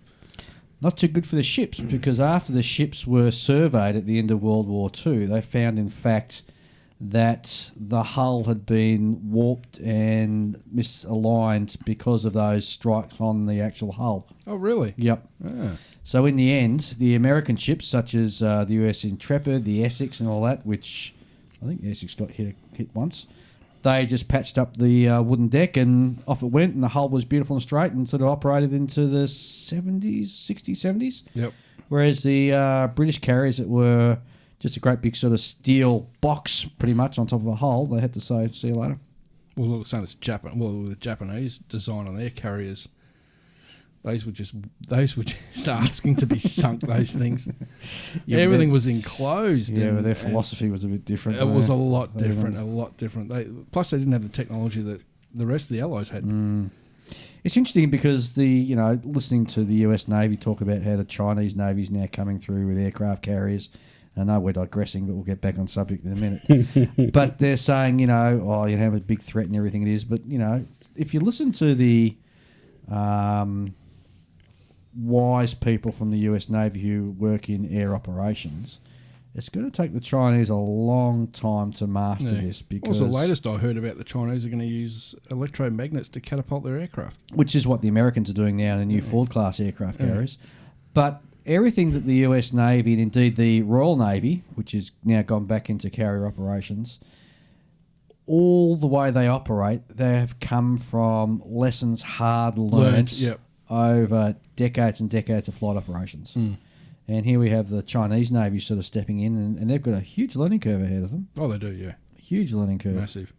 Anyway, that's my little Yep. 2 cents worth of it. Why do you like shipbuilding? Why do I like shipbuilding? Oh, he's got What- got it there. What it is about a ship is that it represents a number of things. It represents a sense of power in the size of it. I like looking at the form of the hull and the shape of the hull. I find that very intriguing and pleasing to the eye. So why do you like submarines? Because I like submarines because they just They're look long and nasty and slender. dirty. They're sneaky. Well, my answer is a lot more simple. Yeah, what's than that? I believe that shipbuilding Yep. encompasses every modelling skill It does, you'll use yeah. for all the other Yep. scales and model subjects out there. Yeah. Because you've got the size. Yes. So if you're going to do any of your large aircraft or armour, you build a ship, you're going to know how to paint large surfaces. Yes. You play with photo etch, you can go into a canopy and do a cockpit of an aircraft or a very detailed armour piece. So I just think it really builds on a modeller's skill level. Oh, it does. Yeah, definitely. I learnt so much doing my couple of ships I've built. I think I built about 3 ships. It's not many. But, I've learned a lot building those 3 But ships. some of those have been award-winning ones, so Yeah, well. you must have done it well. But that's through, 40-odd years of skill of model building Yep. throughout the ages. But no, I totally agree that when it comes to shipbuilding, you're basically using every idea that you'd be using in all other aspects of modelling. Maybe not so much with cars. That I was going to say, cars is like on its own, isn't Yeah, it? cars is like on their own. No, clear coat. Got to put a clear coat on it. Yep. Pinch your wife's nail polish. What for? Cars. Oh, yeah, if you want to go weird schemes, yeah. Exactly right. Fast and Furious, here you come. Yes. The other thing we sort of skirted around it, but Weathering. photo etch. Well, I was going to talk Oh. about photo etch first. Photo etch, yep. A lot of people seem to be really afraid of sort of getting in there and doing photo etch. I find it soothing. Yeah. I think that what some I agree. people, and Yeah. I think we were talking prior to actually coming in the studio, the reason why people are hesitant is they're worried about making a mistake with it. Oh, It yeah, happens. it A happens. lot. but then again, you can make a mistake with an aircraft and mucking up the canopy. That's true. But with your photo etch on ships, it's Tiny. yeah, And it is. costs money. It Yes. costs lots and lots of money, and some of the pieces are actually that small. You put them on the bench, and you'll never see them again. So for the first timers out there, my recommendation would be look for a kit that already has photo etch that comes with the kit And basic photo and etch. basic, and just start building on those skills. Yeah. Make sure you get some really good tools. Yes. for your photo etch. See, I was going to say that. I mean, like, I think if you can't always just use plastic tools you would use on plastic on your photo etch. No, you need to have the proper benders and. Yeah. Do you? Oh yeah, I do. I do. I've got a bending tool. I've got 2. I've got the big long one, and I've got my bug, which is a little you small bought a one. bug, yeah. You've had a bug for ages. Plus, you got to get one of those super glue stations like I've got. Those things are awesome. But I'm I love sure that thing. I'm sure it's really good. I'm sure you get a lot out of it. But I think most people could get by without it. Oh yeah, a lot of the people just use Well, I mean, pins. you did before pins you and bought it, right? Yeah, well, that's right. I used to use fuse wire and just keep snipping it off all the time. How do you glue your photo etch? Or do you solder it? No, I don't. I solder. find soldering. Yeah, I bought a soldering iron. I haven't used it yet, but I think soldering iron is mainly for the large when you're doing large photo etch. But when you're doing like this micro, like these 20mm olicons I did for me England, like there was 7 pieces, and like these things fit on the end of a pencil. And there's no way you're going to be soldering that. You touch it with a soldering iron, so you end up with a you big can get brass soldering blob. paste that you can activate with a hairdryer. Oh, can you? Sorry, what? Yeah, soldering paste. Soldering paste that you can activate with a hairdryer, and So that it's will low seal heat. your photo etch together. Seriously? Yep. That's interesting. Or you can do what I do and acquire hypodermic needles Yes. and use that pinpoint accuracy to drop a minute bit of CA on there. Yep. And that way you get minimal glue, but you get the bond. Yeah, that's why I use my little soldering, my little super glue station. Hang on, Is it- let's go back to this witchcraft stuff you're talking about, the Witchcraft. soldering stuff that actually works, is activated by a hairdryer. You just go into J-Car and buy it. Seriously? Yep. Have you tried it? Yep. Works. It's not thick and gluggy to put it It's on? a paste, Oh, okay. so you have to be careful in application Yep. and careful with how much heat you put on it. Otherwise, you'll just wash it away because it's really heat activated. Not like melt it with a soldering iron, just warm air. It's for surface mount in your circuit boards and computers. So which is better to use, in your opinion, seeing you use both? Or do you think each one has a different role in different areas? I go with the CA glue. Yep. I use Bob Smith Industries, the purple one. And I think that has more bang for buck because I can use it on my photo etch and I can use it on plastic pieces where I want to touch them on. I want them to stay there that once. And also for easy line. Yeah, I use Loctite 406. Yeah. I swear by that stuff. Yeah, I'm the Brilliant. same. Loctite 406 is brilliant. Yep. Having said that, I've just recently bought some of that other glue, that CA glue. Oh, Not the flex stuff? I'm not a big fan of that stuff. The flex? No. I mean, Why? because I used to use the Bob Smith stuff, Mm-hmm. and I used to use the Bob Smith accelerator. I use accelerator a lot. Oh, I don't do that because it glues and I get my fingers stuck all the time. Well, I mean, because I end up in positions where I'm like, okay, this thing does not want to glue properly to this thing, and I really don't want to hold it with my hands for You 30 look like minutes. you're praying to some deity. Yeah. so because there's a little bit it'll be like a warped piece of plastic or something, right? So I'll push them together. I'll put the CA in there, and then while I hold it with one hand, I'll get someone else to spray it in there, and it'll all just set immediately. I'm like, But done. what if you're Perfect. what if you're in your own? Well, if I'm on my own, then I'll just leave it in the box until I get to a club meeting or something. Well, I've got a couple It doesn't of, always happen. Like, it's not always like questions for you. Okay. A jig might be your friend to help the model hold it. Oh, jigs are always one-offs though, because no two kits are the same, right? I'm not building like an army of fuck all 490s. I use a vice from Bunnings. It's a Alright. Stanley multi-angle vice. Yeah, but remember, I'm not building ships here. I'm building aircraft and it's other for- weird things. This is for yeah. aircraft. Okay, This is for tanks as well. No, yeah. Yeah. Well, it's not a common problem, right? But when I do have that problem, that's my solution. So I'll use accelerator a fair bit, because I also use it as a filler. So if you're using it for filling seam lines and stuff like that, you can put the CA on there, cure it immediately, and then start sanding like straight away. I don't Is have that to with wait. baking soda? Yeah. No, I don't go in for that. It's hard enough when you're trying to sand super glue without making it harder with baking soda. I have 3 super glues of the Bob Smith range: gold, blue, and purple. Okay, I want to know what you use them for. Gold canopies, Okay. guaranteed not to fog. Oh. I see the big oh. No, it's because Julian's been hunting for a glue, Yeah, and yeah, I've been right. telling him to use white glue. And Everyone keeps paying out, like, oh, use white glue, use white glue. I don't want to use white glue. What's wrong with Gorilla Grip? I don't I have use it. Gorilla Grip sometimes with photo etch. Yeah, but it's I not. If I got a tiny little bit of photo etch and I'm a bit worried about getting it in the correct position, I'll use Gorilla Grip. just to lock it. I can tell you what I think's wrong with Gorilla Grip. I'm scared of it melting my model. No, it's like PVA Yeah, glue. it's just, Is it? just- yeah, it's Yeah. just PVA, yeah. Just like super Yeah. super duper PVA. You can even lick it, and it won't affect you. I'll leave that up to you, Dave. I won't tell you why I had to lick the Gorilla Glue. That explains a lot. So the gold for canopies. The purple for pretty much all my photo etch and plastic that I need to get into place.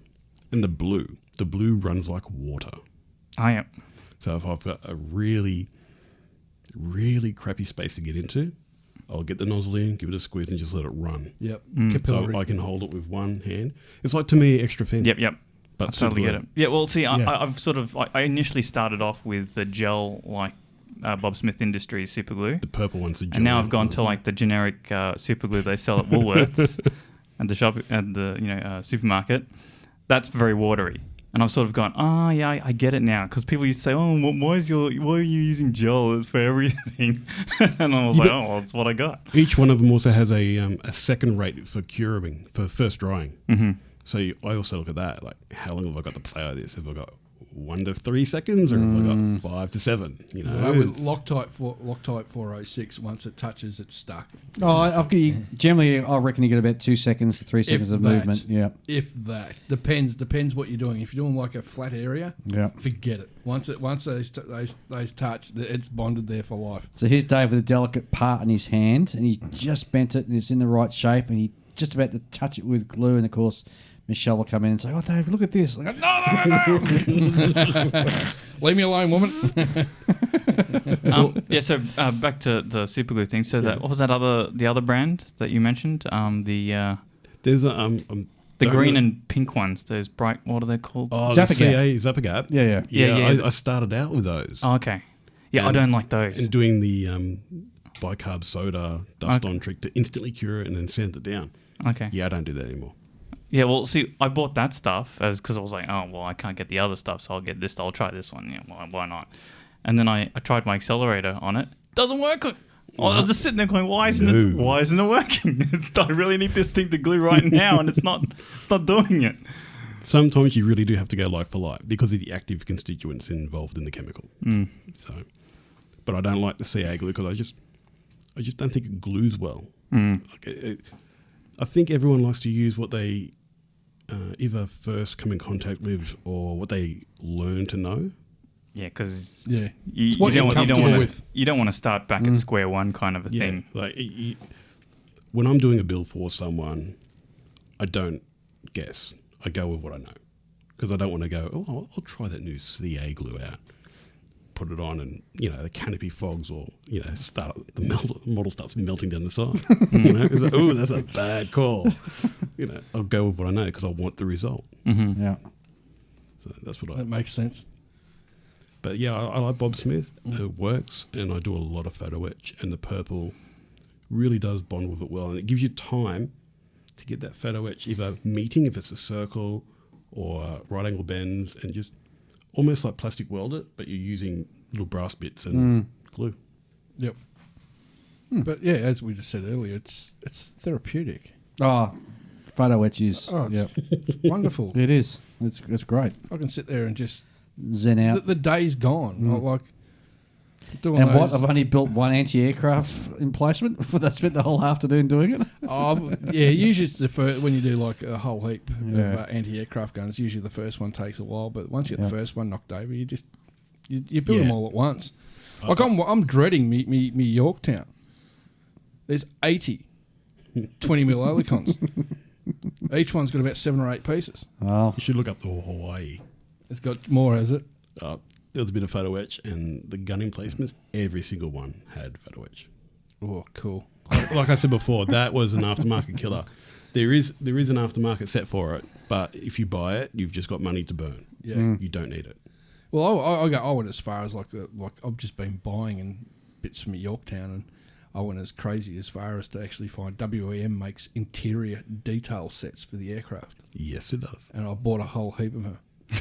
Why?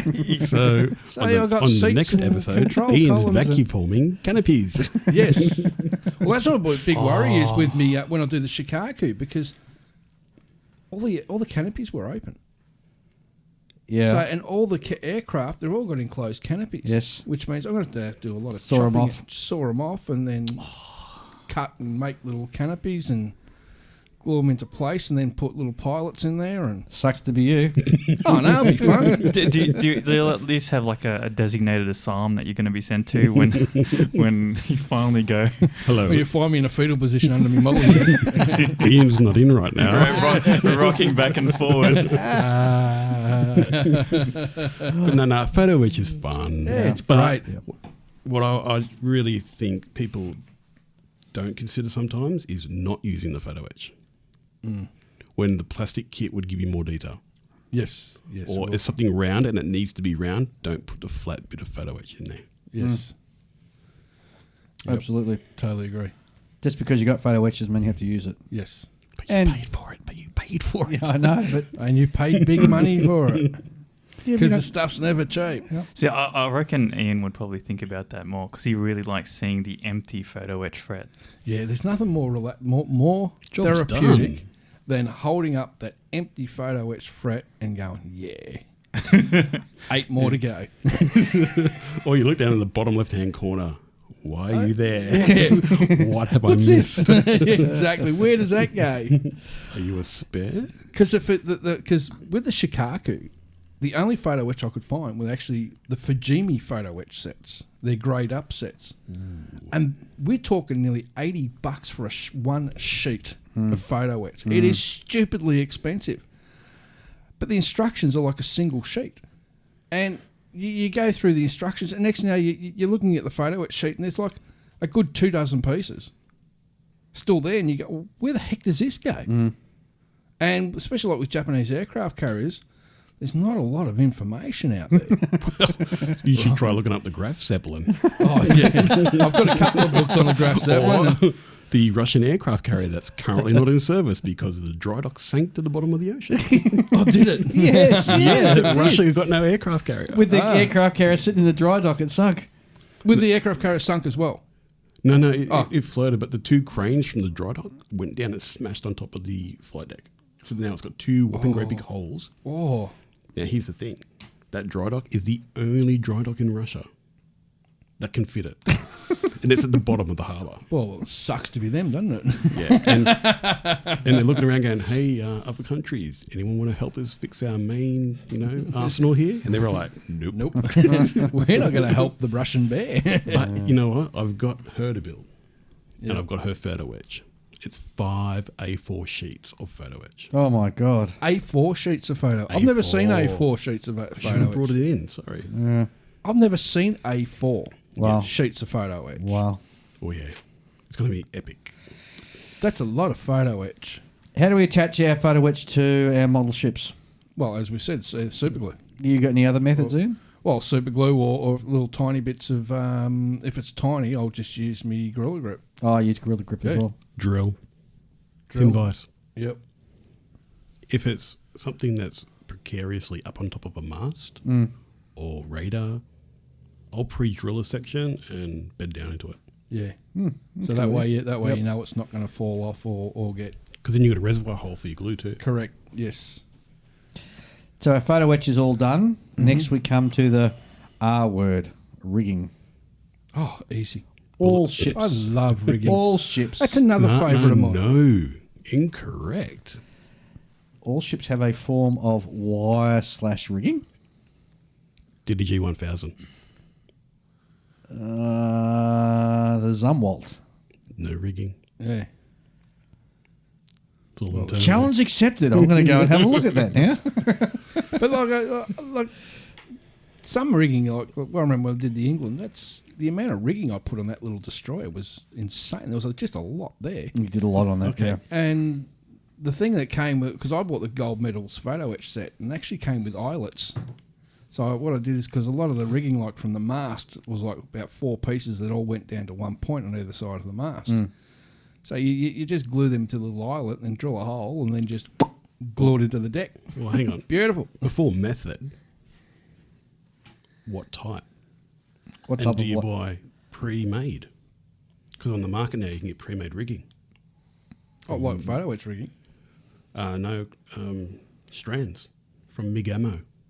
They do pre-made rigging. Really? Yep. I'll have to Seriously? look into that. How in depth does that go? Is it like different thicknesses for different Yeah. things? Ooh. Yep. And then you've got the old method of stretcher sprue, Yes. No. Yep. Yep. which I don't do. Nah, because it can break. And then there's Easy Line Yeah. or nanofilament, which you go down to the Haberdashery. your boating and camping store and say, I want your smallest fishing line you got. Yeah. No, I'm not a big fan of I the, went of the years and nano years line. ago. I went to Spotlight, which is like a massive haberdashery stores here in Australia, and bought what they call knitting elastic, which is the stuff they put into your socks to stop them from flopping around your ankles. And you just take the outer cotton off it, and you got this very fine bit of elastic. Yep. Yeah, and stuff's great. Bit of super glue on one end. Stretch it. Don't stretch it. Stretch into a mast. Don't stretch it too tight because you'll bend your mast. You need Stretch Easy it. Line. Have you tried EasyLine? Easy Never Line's tried awesome. EasyLine, no. Yep, I have. I've got it. It's lovely. I love it. EasyLine stretches over 700 times its length. I've got some of that. But if you got a plastic Ushi's- mask, though, it'll put a lot of tension on it and Yeah, pull the mask bend No, out. so you have to cut it just at that point where Yes. you're not going to put tension. Yes. However, if you're a klutz like me sometimes, and you go and I'm going to reach for that bit of glue or paint, and you reach straight through where the rigging is, right in the middle. Oh. Guess what? It's just stretched. Well, that's what I found with the worst thing I found with the England was when I was doing those multiple bits of rigging onto the eyelet. I put the first one on and it went beautifully. The second one, I put a little bit of super glue on the end of the eyelet, stretched it down, and it left the tweezers. And actually wrapped around all the rest of the rigging, and then the super glue stuck to one of the rigging lines. Oh, wow. And I was like, rip the whole lot off and start again. Like that was about a 4-hour plus job. Yeah. Start again. So it makes sense to work from the inside out when you're doing your rigging. Of course, yeah. But do you work from bottom to top or top to bottom?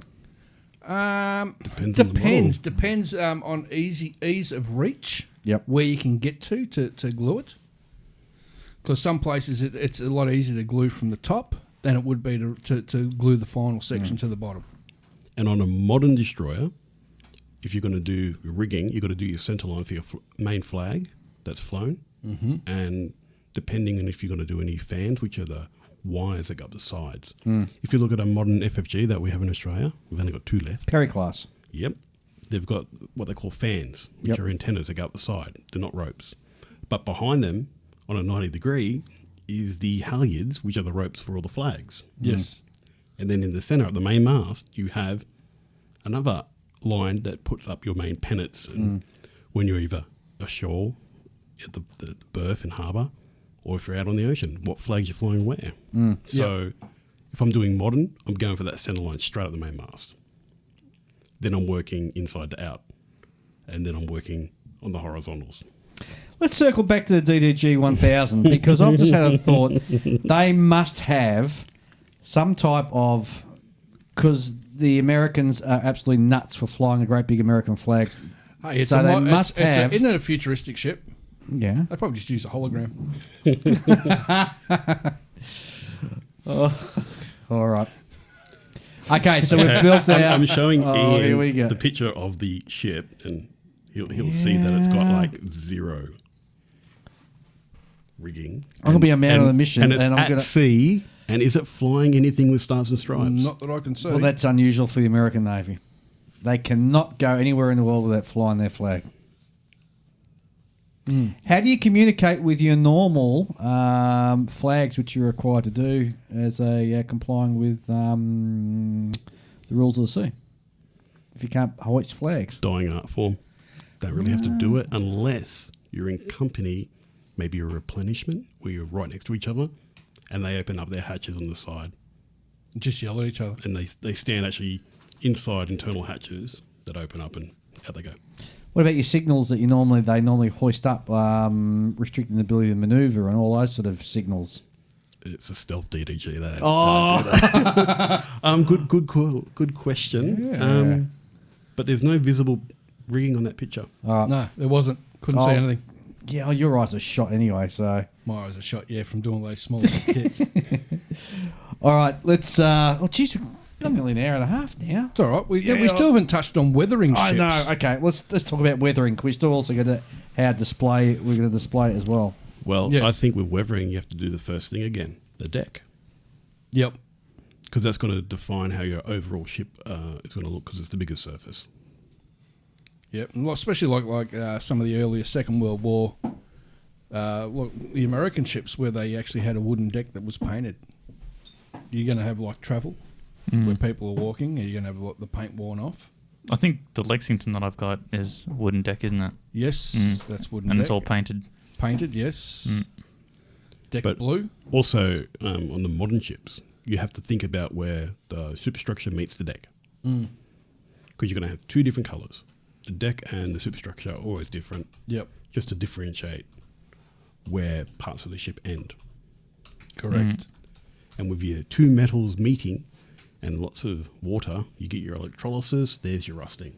Yep. So that's going to dictate how you weather your ship, because it's where the water is going to flow down and off the ship.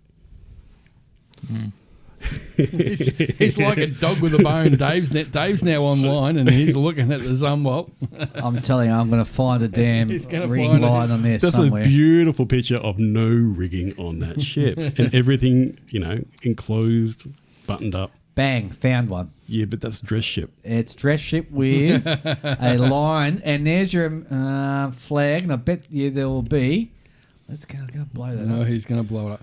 Well, while he's doing that, we'll talk a bit more about weathering. Keep going about your weathering.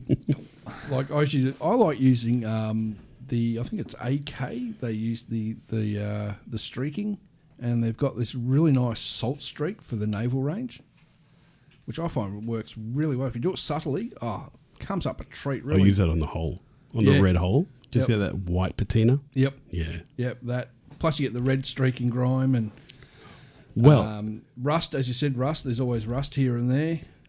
Ships are dirty. Correct. They have oils, hydraulic fluid, Yep. and then the stack gas, which is all your soots and that Correct. falling down.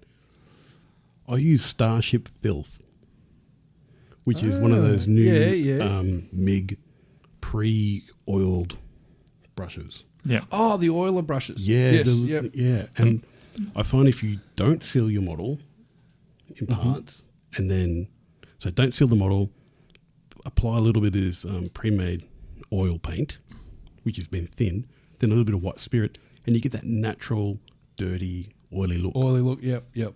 that kind of absorbs and seeps into the paint. Yes. Whereas if you put a clear coat on it, it's going to flow. Correct. It's going to flow over the top. Yep. It needs to be. And those sort of things never work well on a gloss coat. They always work on a flat coat. Yeah, that's why I say you've got to go back to that first stage of look at the deck, how you want your ship to look. Because if you go and clear coat everything, you just lost the ability to do that seepage of the oil into the paint. Yes. Correct. Totally agree. Yeah. So that's one of my main things I do before I put a coat on the Do you ever superstructure. put like chipping? I No. tend to put, especially like the battle hardened ships that have been around for probably 12 months or so on the ocean, and put a bit of chipping here and there. Not especially in this 1 to 350, you're not going to get much that you're going to see. But I do find that it just adds that little bit extra. Well, are you talking like the chipping fluid products or hand painting on the chipping? Hand painting. Yeah, I think with mainly 1 350, which is what I work in, I enjoy putting just that little bit of rust oil paint or the Starship Filth, and then just letting the white spirit take the flow. Yep. So you've got an origin point for rust and then a flow. And because you've used the natural flow of the white spirit, it looks in tone with the ship. Yeah. So another one I've seen, a guy here in Australia, Randall Wilson, he does a lot of the box art for Hobby Boss. Nice paintings. Does some really. I've got actually one of his originals at home. Some of his ships I've seen, like when he does the side of the hull, he'll have sections like where it's been repainted, so Yep. the colours don't match, Yep. and it looks absolutely amazing, and it looks real. Because it is Yeah. authentic. Yeah, it's just little bits like that, just add to the feel. Randall comes at it, though, from a point of view with got an artistic eye. Correct, Because yeah. he's an artist, Yes. first and foremost. Number two, he's an ex-sailor with the Navy, so... He's got the inside knowledge. Well, not the inside. He's got the inside experience of actually Yeah. probably hanging off the side of a ship painting the darn thing whilst he was in port. So, he's got that history, the experience and that eye. And so he comes at it from a different angle and say what a normal modeller perhaps Correct, yeah. Like me, I don't have any naval experience at all. Right, I've been on a boat a few times, whoopie-doo. But all my knowledge is from books or speaking to people. You've even been on a boat that sinks. Sorry? You've even been on a boat that sinks. I have been on a boat that sinks, yes. Did it sink? And made a little boat that actually sits inside that boat Yes. Yes. now, which was a bit of a coup for me. Yeah, it was. But yeah, then from weathering, once you got weathering, that's pretty much your final clear coat. Now, I don't know if you do it yourself, but my final coat of clear is always tinted. Always pick the colour that's most prominent on the kit. I put 1 or 2 drops of that in my clear coat, my flat clear coat, paint over the top, and I find it blends everything together. So you use your clear coat as a filter. Correct. Yeah, And it's I so don't do much that. easier.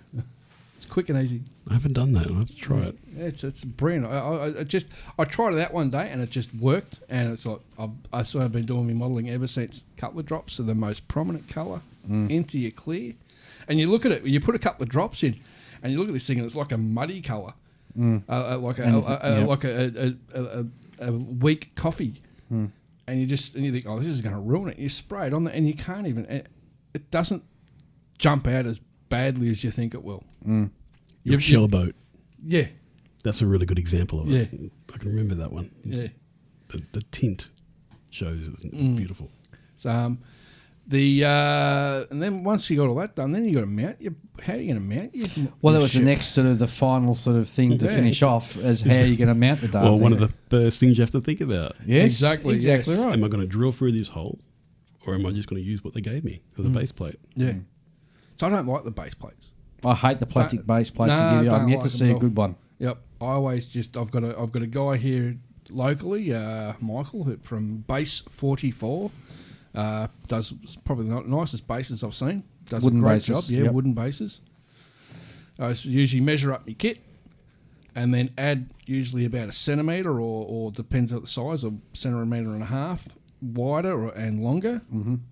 And then basically when I mount my boat on that base Or ship. sorry, is I just get some rectangular or square long bits of timber and just chop it up and just make like planks, or what do you call it? Just As if she's sitting in dry dock. yeah, like sitting on dry dock. Oh, Yep. block things, yeah. Yeah, on blocks. Yeah, Or a piece of brass pipe cut Yep. in equal sections. You just drill through a couple and mount it nicely.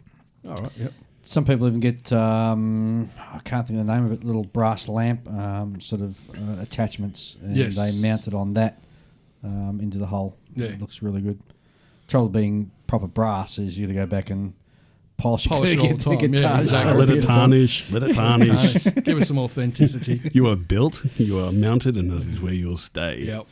Now, the one last thing, because we're going way over time here, but one last thing is that model ships would have to be one of the worst things to try and keep clean. So you've really got to consider where you're going to put the darn thing, Undercover. whether you're going to build a special case to go over the top of it, or if you've got a display case that you know is going to be reasonably dust-free, because once you get dust on the ship, you're going to have a hard time keeping it, cleaning it off. Exactly. Yeah. Yeah. Especially on the rigging. Yeah, the rigging Once really it sticks, shows once it dust. sits on the rigging, you're gonna have a fun time getting rid of it. Yeah, you If cut at it all. off and do it again. Yep. Well, all my ships that are in a cabinet, Yep. and my subs are all in a cabinet. The Shikaku, I'm actually going to be getting a special Perspex cover made for it. Perspex is so dear for us. Why? Yeah, I know, it's Because ridiculous. we're at the end of the chain. Yeah. Well, We're the furthest away from the source. I think that's the thing that's missing with shipbuilding. Good, cheap cases to keep them in once you built them. Yeah, I agree. Because you go and buy a basic case and it's so expensive. Oh, yeah. You Well, paying Perspex should over cost 100 next to nothing. 100, yeah. But to get a Perspex cover for mine, I'll be paying probably 150 plus. That's the thing I don't like about shipbuilding. You got to put it somewhere, or you just resign yourself to the fact that it's going to get dust on it. Yep. Or build in 1/700 scale or 1/1200 scale. Yeah, I can't see that scale. No. Mind you, I've seen some nice ones online where people have actually made like for ships, special little, I don't know, little cabinets that actually hang on the wall. Yeah, yep. Because ships aren't wide. No. Well, So hang they're on, long. let's go back in history. Ship in a bottle. Ooh. I was going to say that. Well, I'm thinking about this. I'm thinking about the wooden ship guys, and also I think the yacht naval architects. They'll actually have a half form of the ship made out of wood. Yeah, that's a lot of work. And Oh, I'm just throwing hat it out tip there as to a 'em, possible hat to 'em. idea. Hat tip. It's a heck of a lot, Yeah. especially if you're cutting it down the centre, yeah. Absolutely. That's a lot of work. But I really do enjoy shipbuilding. Yeah. Yep. Because it just, the end result is satisfying because you've done big building, tiny micro building, details. It's great. And a decent ship model can sell for a few $1,000s. Yeah. Well, one of our Patreon supporters, Matt Walker, posted today he's considering doing a battleship, or the Missouri he's thinking of doing. He said, would that be a good first model to do as a shipbuilder? Tamiya. And that's what I recommended. I said to him, look at the Tamiya Missouri. You got two choices. You got the World War II or the 1991, I think it was. Yep. Yeah. Well, for shipbuilders, if you're going to have a go, if you're a first-time shipbuilder, and you want to have a go at everything that ships have to offer, Tamiya is pretty damn good. Yeah. And then there's a few Allibergs out there that come with minimal photo etch, but have great moulding detail. Yep. If you get a Missouri, you can look at it, and then you can see if you like the photo etch. And if you want to go further, you can, but you still have the backup of the plastic mould. Yes. And here I'm talking about Pontos photo etch. Oh, yeah, Pontos, yeah. So... But you're talking big money with Pontos photo etch. Yeah, but it's good quality. Oh, it is. It's Yeah, great, good isn't quality. it? It's great. Great quality. Yeah, I've got And- I've got a Pontos set, and it's insane. That set that they do for the RENFFG actually lets you convert it over fully, because it's got the right cranes, right antennas, and it looks beautiful and just brings the model to life. But for a first timer on a ship, I'd look at an Alliberg, maybe a Sullivan, or the Tamiya if you want to do a battleship, Yep. because Good advice. it's got everything there. Yep. Yeah, Good don't, advice. just And you don't, can don't, go don't, deeper. don't go out and spend. Don't go out and spend like $400-500 and get a Combrig HMAS Australia and then just go completely crazy trying to figure out how you're going to put this thing together. Resin. All right, I think we'll put a cap on that there. So That's a good. that's been a nice long conversation about we sort of meandered around there for a bit. So Yeah. that's It's good. though. Yeah, good. Definitely. Yeah. Michael, thank you very much for coming along. Hope you enjoyed dinner and beer. Yep. What? There was beer? There's always beer. Yeah. I There's did, guys. always beer. Really appreciate the offer and really enjoyed talking about modelling. Great No having worries. you, mate. Great having you. Ian, you got any parting words for our guests, listeners out there? Oh, just enjoy your hobby. Keep on building, guys. I should throw back to you, Michael. You got any sort of parting comments or words to our listeners? Yeah, build what you enjoy and enjoy building it. Yep. Don't worry about anyone else. If it's the end result and you're happy with it, go with it. If you're building for someone else, you're not building for the right reason, unless it's a commission build and they're paying you lots of money. Julian. Sorry, I've been asleep this whole time. No, I haven't been, but I don't really have anything to say. You know, I usually don't have much to add at this point. I do build armour as well, Julian. Oh, okay. And I do build aircraft. Okay. Actually, you built a very nice Osprey. Yeah, that's still coming along. I thought you'd finished that. No. Aftermarket happened. So I'm just waiting Okay. along with the Viper. Yeah. And actually, I did finish a couple of Wessex helicopters from the Falklands. Oh, interesting. And a Hammett and a Phantom and a couple of amphibious assault vehicles, APCs, some Gundam. That was this year. Wow. Productive. Busy boy. I build every day, team. So Yeah. because just what I do in my spare time, I build. Yep. All right, we're out of here. Good night, folks, and we'll be back to our normal fortnightly schedule. So we'll see you guys again in a fortnight. Catch you later. So. Well, we hope you enjoyed the show. Again, it was an extra long episode. Didn't meant to go that long, but we got carried away and sidetracked. But I think it was a great show. So I hope you enjoyed it as much as we enjoyed talking about it. Just a reminder, as I mentioned earlier, we're back to our regular fortnightly schedule. So we'll be seeing you in 2 weeks' time. In the meantime, if you're still looking for a dose of modelling goodness, why don't you slide on over and check out Scale Model Podcast, run by Stuart over in Canada. He's got a great little show over there, and that'll tide you over until our next show in a fortnight's time. Thanks for listening. Bye.